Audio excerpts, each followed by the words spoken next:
Welcome to another episode of the Christian Combatives Podcast. I'm your host and servant in Jesus Christ, Paladin Actual. We have another Scatterbrain Bible study for you guys today.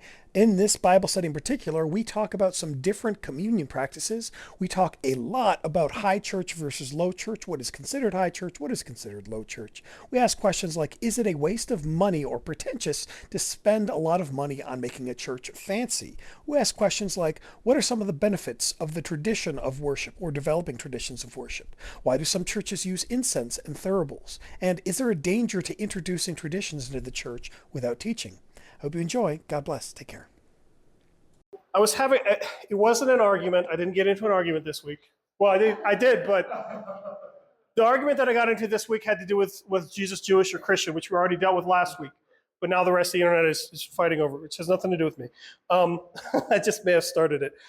But I was talking with somebody about different communion altar guild, sacristan practices. And apparently, traditionally, the altar guild was exclusively male, and sometimes it was just the elders, and you'd kind of do a dual task.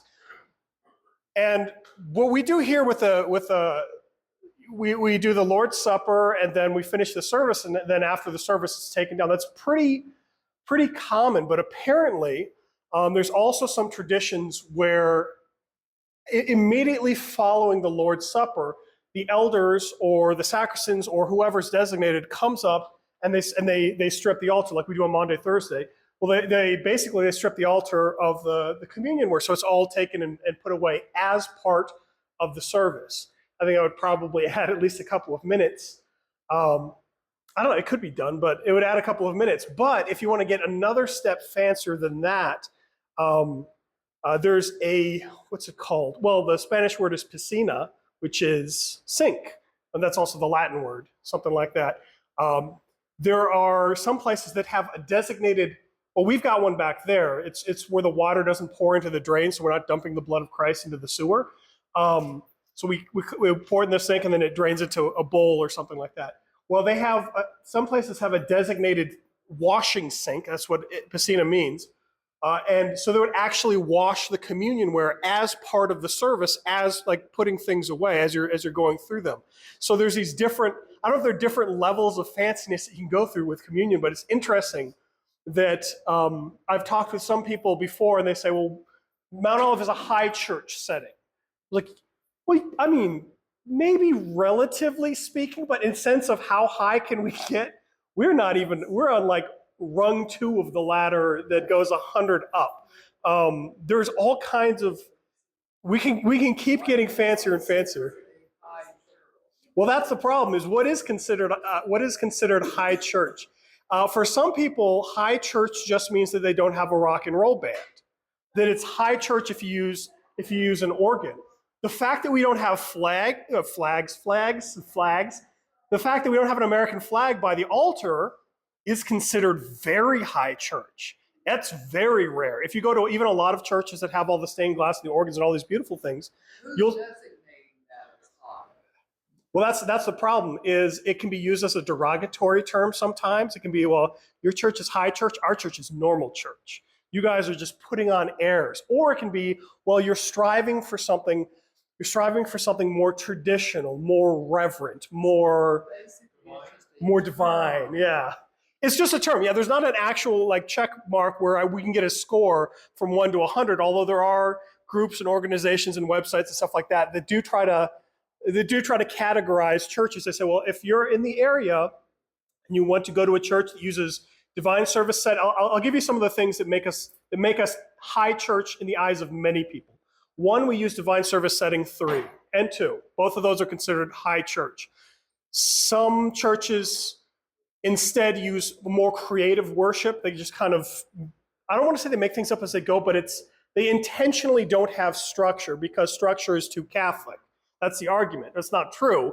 Structure is Christian. In 1 Corinthians chapter 14, it says that God is a God of order. So we want to have ordered worship. But one of the big check marks is we have divine service setting 3 rather than a kind of contemporary creative worship. Another check mark that we have, obviously, is the flags. Another check mark that we have, this is a big one, is the vestments. So you see, I'll wear an alb, or I'll wear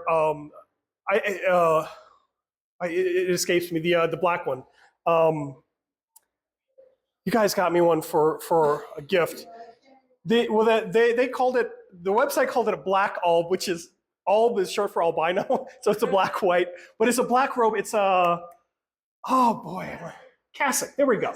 So there we go, yeah. And the particular style that I have is more of the Eastern style cassock, but basically it's the same thing. It's a black robe. So a cassock, an alb, even a clerical color for some people. This is high church. Why doesn't pastor come out in skinny jeans and a polo? And I need to have more tattoos if I'm going to be, relevant. But there's a difference, right? That's, Mhm. That's the contemporary, that's a whole nother thing, right? There's normal and there's still high church. Yeah, and so the question is are there kind of two different lanes there between contemporary worship and then normal worship, or is it all a spectrum? And again, because high church versus low church is kind of a subjective measurement, it's usually used as an insult. Whichever one that other church is, it's an insult. It's that church is a low church because their pastor plays guitar instead of using an organ. Now the reality is that the organ hasn't always existed. And for example, my father was a pastor in Panama. They didn't have stained glass. They had 4 sticks and they had a thatched roof, and he played guitar, and the altar was a wooden bench. Would that be considered high church? They had an altar, yeah. There's a lot of churches don't have all. Well, I suppose that's another thing, and some of that has to do with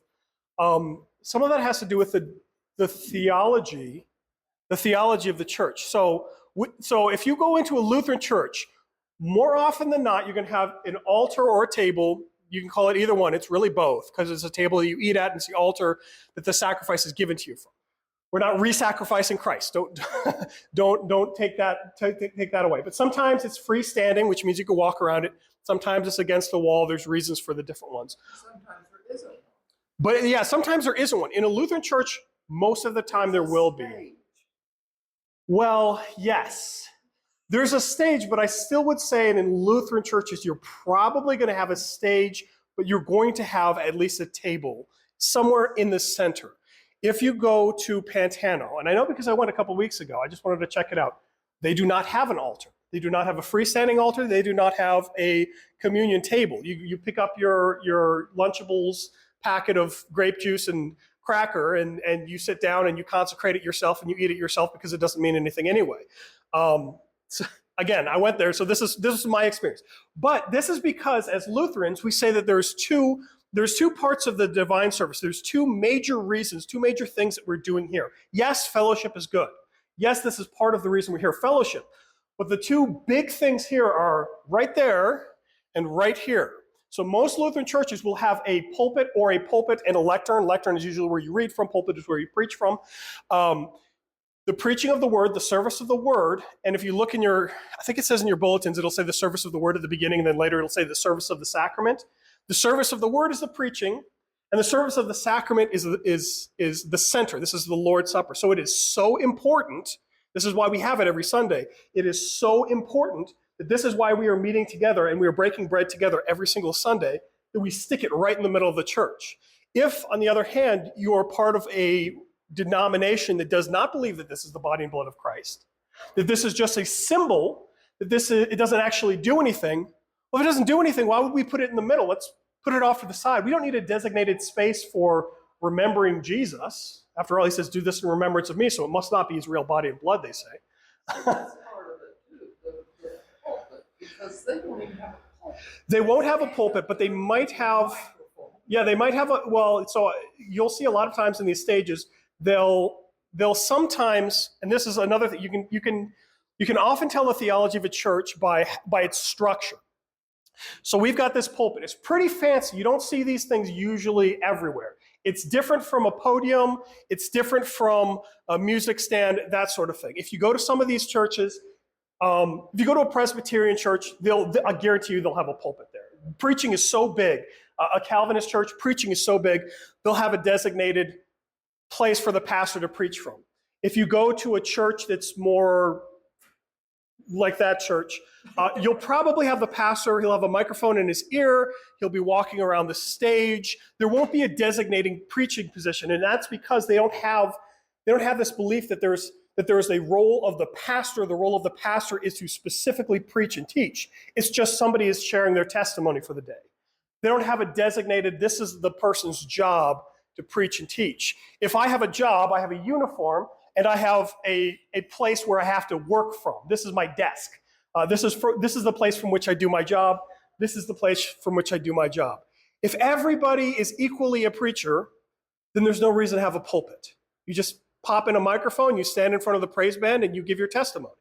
So that's why different kind of, even the structures confess different theologies in different churches. But this is why in Lutheran churches, and now there could be examples of Lutheran churches where they don't have an altar, and maybe there's a reason for that, and maybe there's not a good reason for that. But more often than not, in Lutheran churches, even if they have a stage, up in the middle, they're going to have an altar. And it won't, I've never seen an altar off to the side. Either you have it or you don't. I've never seen it to the side. In California, there was one. First it was an open. Oh, yeah. Oh boy. Yeah, that says something. That says something when you're like, you know what? Let's move that to the side. We need a place for our flag wavers or whatever. But yeah.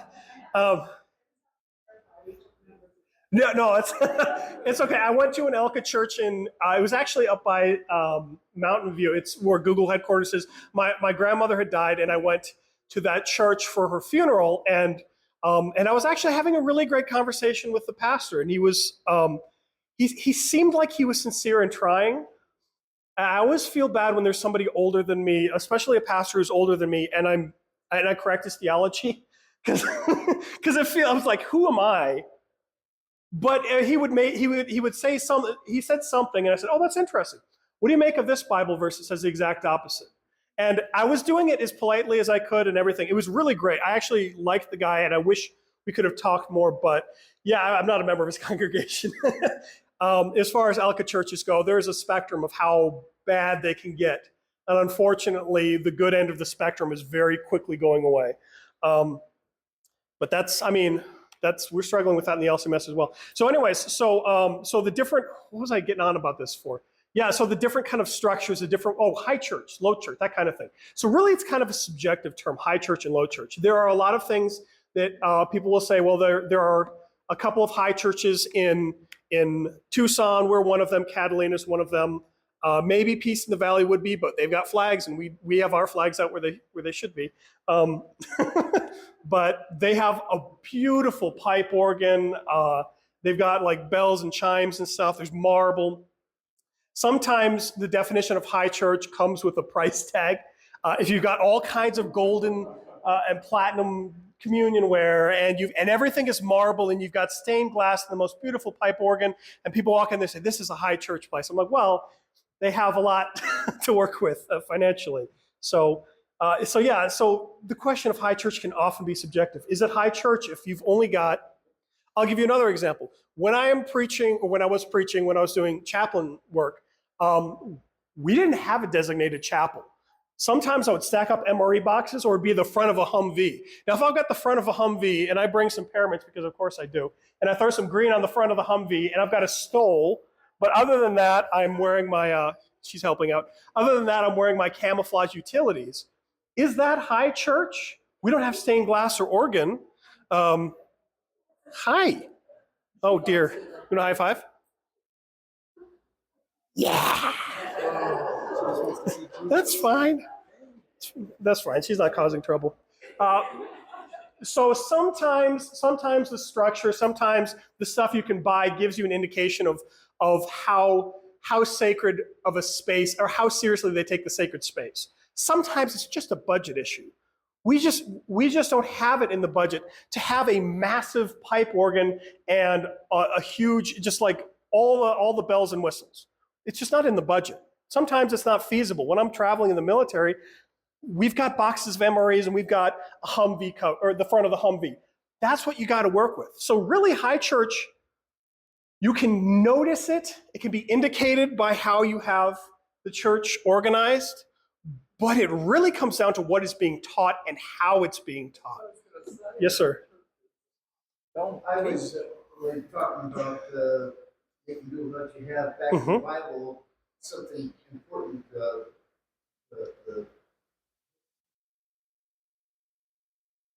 pillar, the stairway up and down. Oh, Jacob? Or no? Jacob's ladder? Oh, yeah. Anyway, Yeah, he uprights a stone. Mm-hmm. That was an important place. Yeah. Yeah, so Jacob turns upright a stone and it turns into an altar. It's a holy place. Moses goes to the burning bush, and the only thing different there is that the bush is on fire, but it's holy ground, so he takes off his sandals. So there are some places, sometimes in the Bible, where you have a holy place that's not necessarily indicated by all the trappings that we have here. On the other hand, think about the tabernacle and how many specific commands from God were. I mean, there's chapters of, and use this kind of fabric and use this kind of gold and build these bowls and how many, candles and all these other things and this seat and this is how you shall design it. This many cubits by this many spans by this many whatever. And God does put a lot of effort into building a very nice church, even though it's a tent. The tabernacle is a tent. The word tabernacle actually means dwell. So when God dwells among us, the word is God tabernacles among us. It's a movable location, which is a foreshadow of Christ being the true temple, and he moves with us. So that's what that's about. But it's fancy. The Jacob's stone altar, not terribly fancy. Moses is taking off his sandals before a burning bush, not terribly fancy. Sometimes you work with what you got. But when God blesses people, it's not a sin to make an extravagant worship space. And this is an accusation sometimes. It's like, Jesus, that perfume that this woman poured on you could have been sold and given to the poor. Yes, it could, but there's something to be said for investing in worship. That is, yeah. So one of the accusations against the Roman Catholic Church and also the Eastern Orthodox Church is that they build these huge grand cathedrals. And couldn't you have used that money for the poor instead? Like, yeah, you could have. You could have used all of the gold from the tabernacle for something else as well. But there are examples in Scripture where God commands not just the tabernacle, but the temple is extravagant. It is unbelievable. I mean, obviously the temple's been torn down and all the gold has been removed from it. But man, can you imagine the Temple of Solomon in its heyday? It would have been just unimaginably glorious. And so there is a degree in which people say, well, Pastor, when you put on the stole, when you put on the altar, when you have these fancy communion, you're putting on airs. You're being snobby. You're being obnoxious. You're showing off, things like that. And it's no, we're glorifying God in as best as we can. And if you're a widow and you've got two mites, that glorifies God. And if you're Lydia, the purple dye maker, and you've got a lot of money, and you could glorify God with a lot of money, then that's good too. You work with what you have, and you glorify God in as best as you can with what you have. So if you've only got 4 sticks in the ground and a thatched roof hut, at least sweep. At least, try to clean the area, tidy it up a little bit, tidy up if you're a POW in a dirty camp, try to clean the area where you're going to meet and worship together. Do what you can with what you have. Yes, ma'am. Oh boy. Yeah, I mean, the fact of the matter is that all that we have comes from God in the first place. And 10% isn't that much if you've got $1, but 10% is a lot if you've got $1 billion, right? Yeah, we have to be careful with the money. We have to spend our money appropriately. At the same time, it's not a waste to have nice pyramids. It's not a waste to have a clean area to worship. It's not a waste. We could just sell this building. I'm sure Pantana will pay us $30,000 for the building at least. It's worth more. We could sell this building, and we could all just meet up at Red Roof Inn or whatever. We could meet up at Denny's every Sunday. Yeah, we could meet up outside. We could find somebody who's got an empty lot. We could meet up outside, and we could give away all of our money to the poor, and we could have no money at all spent on the worship setting. But the reality is, again, this is not what God has called us to do. Yes, sir. Yeah, it can be. I mean, we can have an idol out of looking high church, looking fancy. We can say, well, this other church over here, everybody respects them because they're we want to look like that church. And as much as I rail against the argument that that's too Catholic argument, there are some cases where that actually applies, where people say, you know what, Pastor, you should be wearing the Capello Romano. You should be wearing that hat. You should be, you should dress like this. Why? Well, because that's what the Catholics do. If that's the approach, well, that's what the high churches do. You should do this to look like these other people. I don't think that that's a good argument. And I think you can easily make an idol out of saying, well, we need to have a bigger church in order to worship. We need to have a fancier church in order to compete. We need to have a projection screen to compete with Pantano. They got 3 projection screens. We need to have all of these things, and we can make an idol out of the stuff. But it comes down to what the reason why. It's an issue of the heart. Why? Are we trying to make a worship space that more glorifies God, that is better suited to give you God's good gifts as best as possible, to be comfortable, to have air conditioning, all these other things? Or are we trying to be fancy for the sake of being fancy and being recognized by others? Yes, sir. You had something? Yeah. Is it in service? Is it in service to the service? Is it in service to the mission of the church, or is it spectacle? And this can be with other things as well. So, for example, we collect food for the food bank in service to the community. We could easily make a charitable program for the church for the sake of being recognized by the community. We could make it more of a spectacle. We could easily have a half hour of announcements. We could have a half hour of announcements, yes. But we print it all in the bulletin, so it doesn't need to be there. But no. And this is a big question about, and this is a constant, I don't want to say it's constantly evolving, but we're constantly rechecking the service. We're trying to say, look, for example, we had announcements at the beginning for a while, and we had announcements at the end. We wanted to try that out for a while because we were worried people would forget the announcements on the way out the door, but that got in the way of the music. It interrupted the flow of the service. I've seen another place where people have the announcements right in the middle of the service, which the argument for that is it divides the service of the word and the service of the sacrament. So you know that you're getting 2 things on the Sunday. But then again, that gets in the way. Then the flow, so there's problems with everything that we do. Yes. Yeah. And so what you mentioned got me thinking of traditionally, how did the earliest Christian church do worship service? They probably had announcements. They probably, Paul sent us another letter, Church of Corinth. This is the 4th one this week. My understanding of the structure would be that, first of all, the services would be multiple hours long, because you could get away with that back then. But people would meet together, and before they would have the procession of the cross and everything like that. But what would happen is the people would meet together. They wouldn't necessarily have an organ, but they would be singing psalms together, or they would be chanting psalms together. And they'd go through a long number of psalms. They'd just be kind of singing together. There weren't pews. Everybody was standing up in this building. They would all be singing together. And then when the procession came in, that was when, the service really began when the people showed up. As soon as you show up to church, you start praying, you start singing psalms. That's kind of building towards it. But then everybody would see the cross moving forward, and they know, okay, now it's time to kind of stop with the psalms, and we're going to get into the divine service. And then you would go forward from there. And depending on how early the Christian, I don't think they had the procession of the crucifix probably in the first, I'm trying to think, a couple of years after Jesus died, they've already got a crucifix. Probably not, I'm guessing. Maybe they had a crucifix that early, but I was just thinking they would have a time when Paul wrote us a letter. So they would read, if they're church in Corinth, or let's say they're not the church in Corinth, they're another church. Paul wrote this letter to the church in Corinth, and we're going to read it cover to cover, all in one sitting, all in one standing. And that would be a part of the divine service as well. You had something, yes.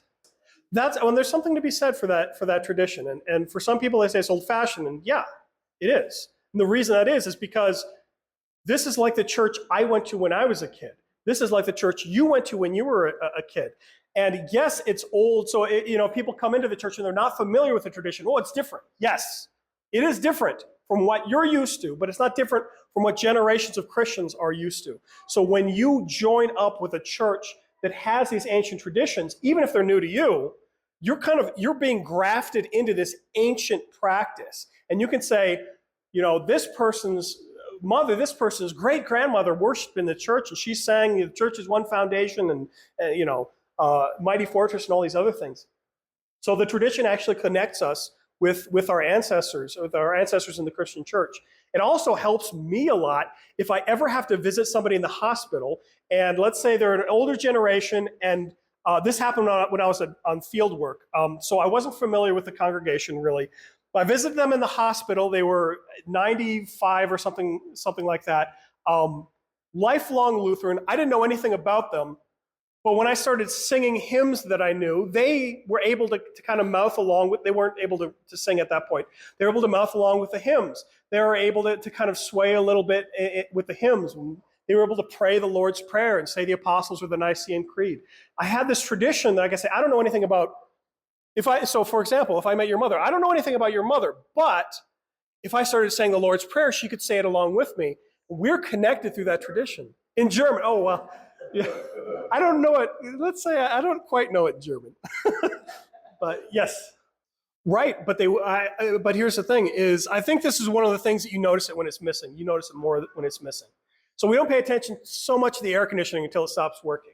Then it's a big deal. Maybe we don't pay attention that much to the organ and the organist until we don't have one. Then, oh boy, what do we do? Well, we've got some CDs, we've got an iPad, but it's not quite the same. It doesn't work as well. But yeah, it's. I suppose something could be similarly said about the pastor. If you just had somebody come in and read pre-written sermons, you'd notice, you could tell. But there's a lot of work that goes into the music, a lot of work that goes into the church behind the scenes. Maybe it doesn't get as much appreciation as it did, but if the person stopped doing it, you know. Anyways, one last one. One more. I noticed we don't have a lectern. Is there a reason? Yeah, space.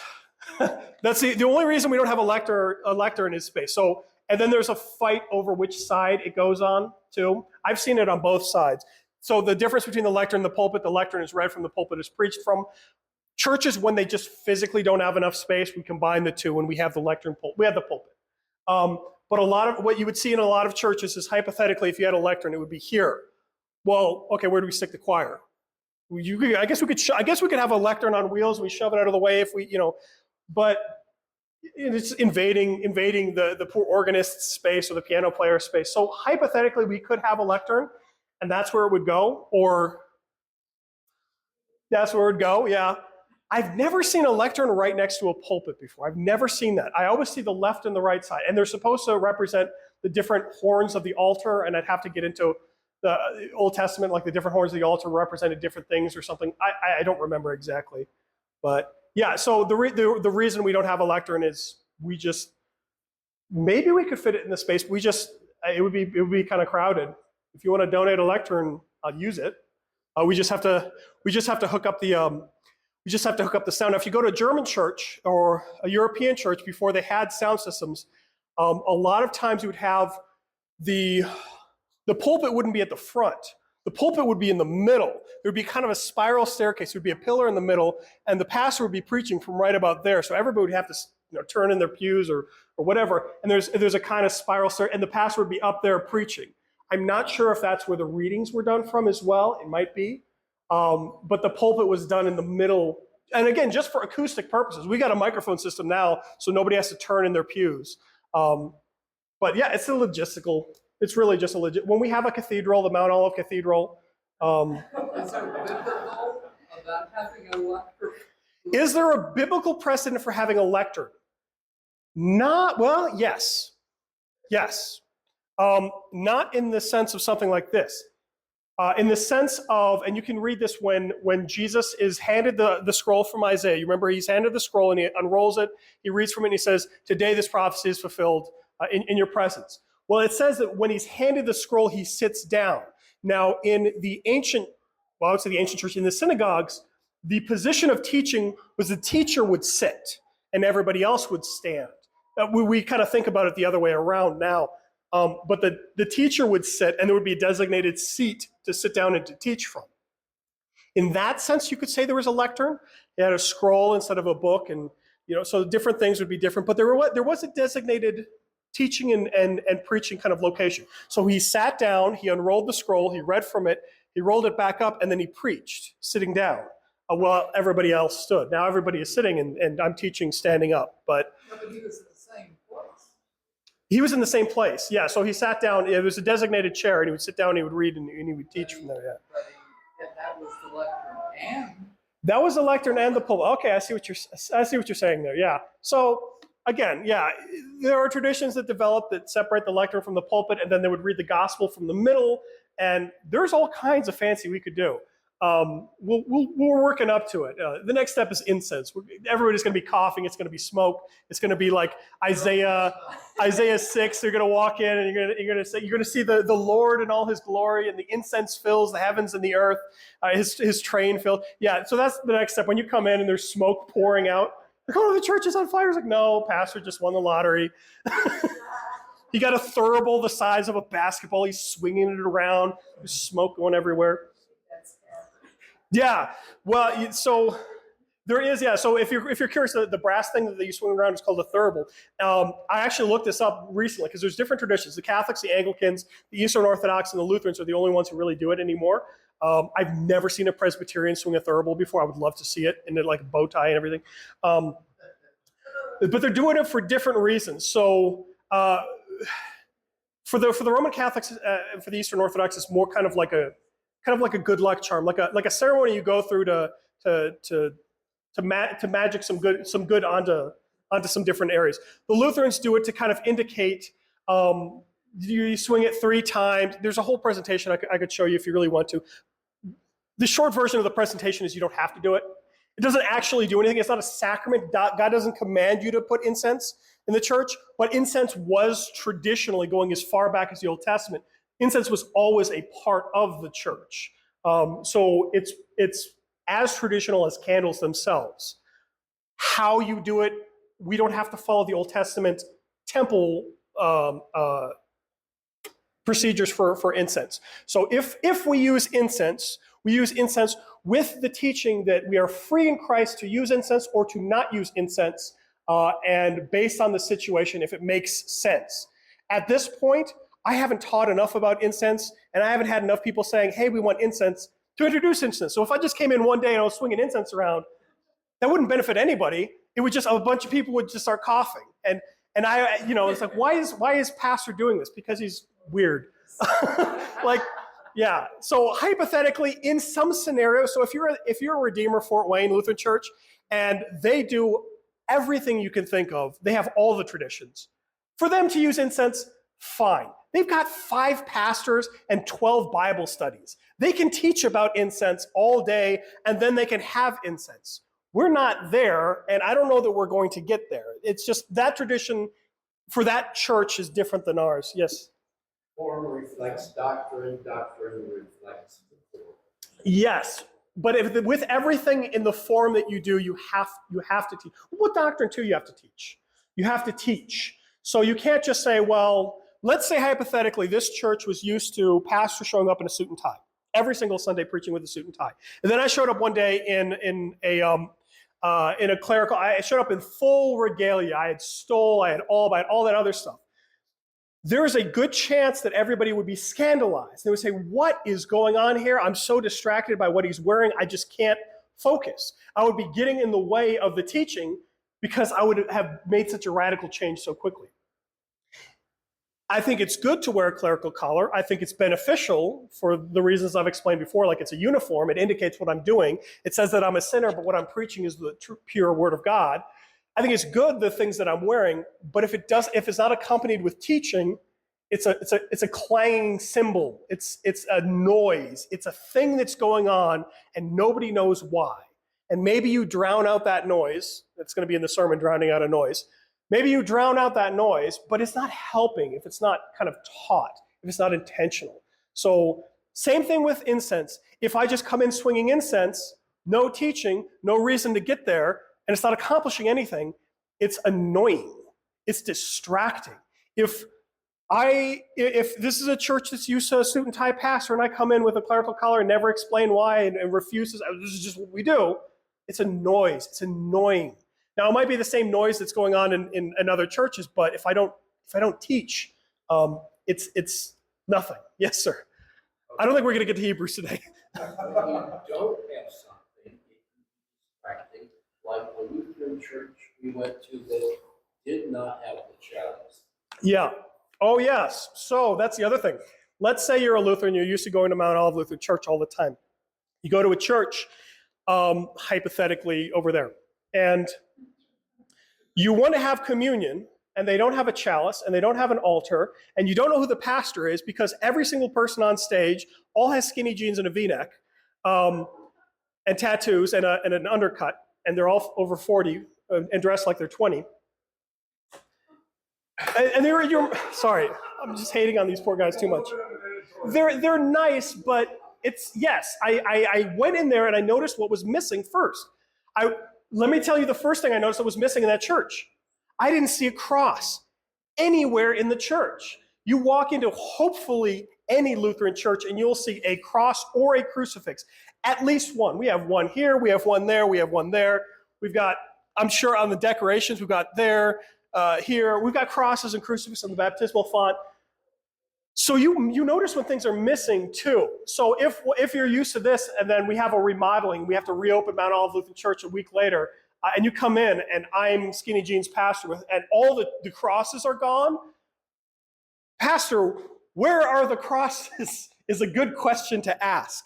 It's just as valid as, Pastor, why are you swinging that metal thing around? They're both valid questions. Yeah, oh boy. What was the whole point in this rabbit hole? High church and low church. High church is not necessarily more holy. They're different styles of worship. The problem with styles of worship is the way that you worship confesses your doctrine. If you believe that this is a holy place, if you believe that Christ is at the center of everything we do, if the Lord's Supper is important, it should be indicated somehow. Yeah. Yeah, so the font, this is an interesting, I don't want to say I got into a fight with somebody online about this, but I did. It was a good fight. It was a good fight because we were talking about where should the font be? And there's different arguments for different placements of the font. When I first came to Mount Olive, the font was up here at the front. The argument for it being at the front is because we want to constantly remember our baptism. It's right there for everybody to see. The argument for it being in the back is that as you're passing into the church, you're remembering that you passed into the church by your baptism. So you're walking by. I put it back there because in the Fort Wayne Seminary, as you're walking in, they've got this huge, well, you can't move it, it's marble. It's built into the structure, this huge baptismal font that you can dip your hands in the water and you can remember your baptism. It's not holy water. And that's one of the reasons I don't put water in that, because I haven't taught enough to say it's not holy water. I'll get to that. But there's some Lutheran churches where they just have water available that you can remind yourself of your baptism. But I put it there because as you're walking past, you remember your baptism. That's why it's there. Could it be up here instead? Absolutely. Would you want to remove the baptismal font entirely from the church? I would say no, because I want you to remember it. I want you to see it. It's a sacrament. It's one of, plus when I'm doing my sermons, I need to point at that every once in a while. I point at this, I point at that, I point at that. And sometimes I point at all y'all. But yes. For not the same, yeah. I said, you got in that water, and now because he died on that cross, that's placed on you. And that, yeah, I've got like a yarn board or whatever where all the pins, they tie everything. It's all tied together. It's all connected. The baptism, the Lord's Supper, the forgiveness of sins delivered to you in the sacraments. I'm out of time. I opened up the Bible. I didn't even get to Hebrews. I will try again next time. I thought that was going to be like the quickest sort of excursion, the quickest detour. I didn't realize, but hopefully there was something useful in there. It's the coffee. I'm telling you, this is espresso. It's got me going. Let's close with the doxology.